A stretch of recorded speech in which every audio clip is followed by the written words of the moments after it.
अपनी गली मोहल्ले और जो भी आपकी सराउंडिंग है उसमें जो सो कॉल्ड टॉपर्स हैं उनको गेम से एलिमिनेट कर दीजिए प्लीज। एग्जाम्पल सुनने का वक्त नहीं है अब। तो कोई अगर तुमसे बोले कि तुझसे ना हो पाएगा, एकदम एटीट्यूड में रहकर जवाब ऐसे दिया करो कि मैं तो कर दूंगा, तू सह नहीं पाएगा।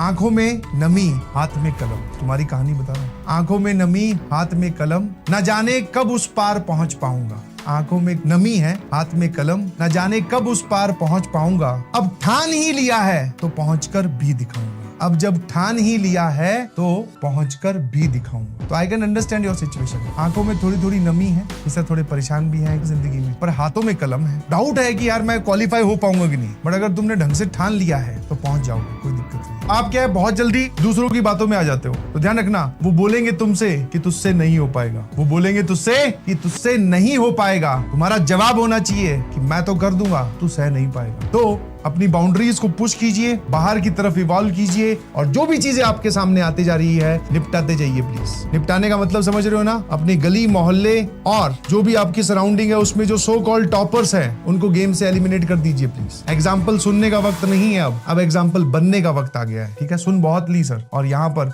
1-1.5 महीने से भी सुन रहे हैं, और अगर अब कुछ नहीं किया तो कुछ बदलेगा नहीं। जानते हो ना वो डायलॉग कि अगर कुछ बदलना चाहते हो तो कुछ करना पड़ेगा अलग, अगर कुछ अलग बदलना चाहते हो तो कोई अगर तुमसे बोले कि तुझसे ना हो पाएगा, एकदम एटीट्यूड में रहकर जवाब ऐसे दिया करो कि मैं तो कर दूंगा, तू सह नहीं पाएगा, और फिर उसको करके दिखा दो। सिर्फ बोलना नहीं, एक्ट भी करना है उसमें। टाइम निकालिए अलग अलग जगह से। I understand and I know कि तुम्हारे पास टाइम की कमी है, तुम स्कूल भी जाते हो, फिर सर यहाँ की क्लासेस, स्कूल की क्लासेस, थक जाता हूँ सर, थक जाती हूँ, क्या करूँ सर बताइए। मैंने कहा कुछ नहीं, यही प्रोसेस है, और ये जो ग्रिलिंग प्रोसेस है ये आपको, जब इस प्रोसेस से उस तरफ निकलोगे तो एक चमकदार शानदार इंसान बन के निकलोगे। समझ में आया? आपकी उम्र अभी अच्छी है, नए नए हो तुम अभी भी थोड़ा तो बाहर आ गए हो। Now we are entering into a different zone and different criteria, and this is something different. I believe and I hope आप सभी लोग बहुत अच्छे से मेहनत कर रहे हैं। छोटी छोटी बातों को लेकर परेशान नहीं होना है। जिस टाइप के क्वेश्चन नहीं सॉल्व हो रहे, आप उस टाइप के क्वेश्चन नोट्स में एक बार जाके दोबारा प्रैक्टिस कीजिए, और ऐसा मत सोचिए कि आपसे एक बार चैप्टर खत्म हो गया तो अब सारे सवाल सॉल्व होने वाले हैं। इसको कभी अपने ईगो पे मत लेके जाओ, बिकॉज ईगो पे लेके जाओगे कभी सीख नहीं पाओगे। ऑलवेज रिमेंबर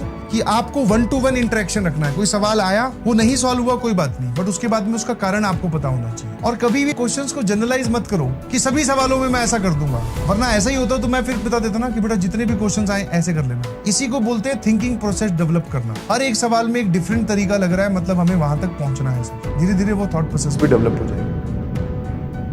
ऐसा नहीं है आपको कुछ नहीं आता, 10-15% कुछ तो आता है, फॉर्मूले कुछ तो याद है। आप अगर 60-70% अगर अपना कराते हैं, मैं लिटरली बता रहा हूँ बहुत अच्छी रैंक आ जाती है।